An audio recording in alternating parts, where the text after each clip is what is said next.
Ex-Commanders owner Dan Snyder hates seeing Team 1 win away from Super Bowl. Report: Snyder remains in denial about what led to pressure to sell to Josh Harris.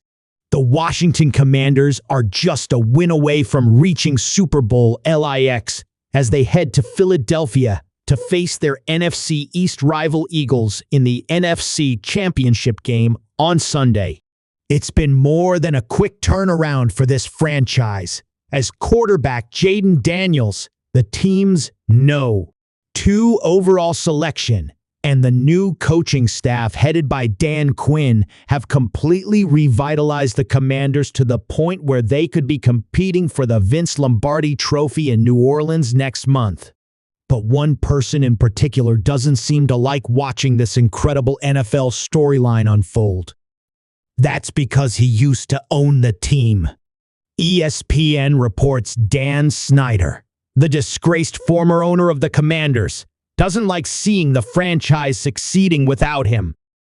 The report states that, during a dinner with associates in London, where he mostly lives now, the Commanders were naturally brought up in the conversation.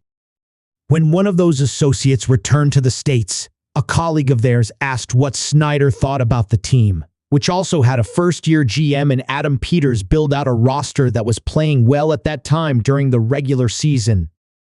"He effing hates it," the associate of Snyder's said to the colleague. Snyder sold the Commanders under duress, as significant scandals regarding workplace culture, including sexual harassment and a toxic work environment, were on public display.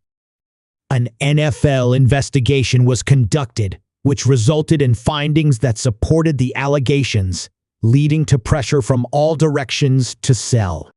Snyder eventually sold the franchise that he controlled since May 1999 for a record $6 billion to Josh Harris and a group of limited partners, which includes David Blitzer, who together own the NBA's Philadelphia 76ers and the NHL's New Jersey Devils.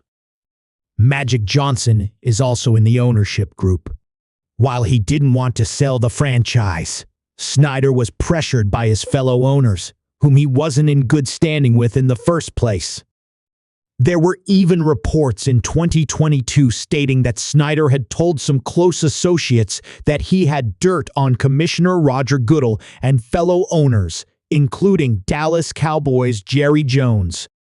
"They can't F with me," Snyder reportedly said, according to ESPN.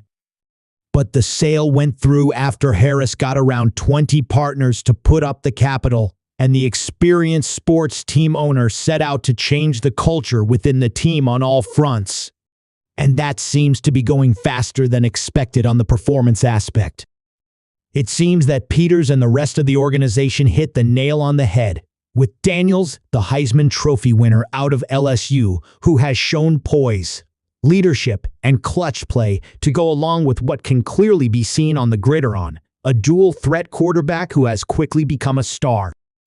The Commanders didn't just go 12-5 during the regular season to earn a wild card spot, and they didn't just take down the Tampa Bay Buccaneers on the road to win their first playoff game since 1999, the year Snyder bought the team.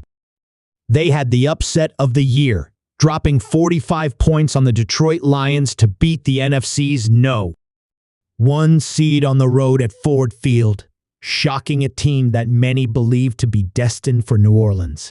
Washington are searching for its first Super Bowl appearance since 1991, a game in which they won after going 14-2 during the regular season. While the Commanders are focused on Sunday at Lincoln Financial Field in a third meeting with the Eagles this season, the future is certainly bright, with this only being the first year of a whole new regime. Meanwhile, ESPN reports that Snyder has been selling off his U.S. real estate holdings and conducts most of his business from the United Kingdom. They also have sources saying he wants to buy into a Premier League soccer club, but he's not expected to own a sports team anytime soon. ESPN adds that Snyder is in denial about what led to the pressure to sell, and a person close to him says he has sadness for himself. It's killing him. It's devastating him, the person said. Commanders kick off against Saquon Barkley and the Eagles on Sunday at 3 p.m. to determine who will represent the NFC in Super Bowl LIX.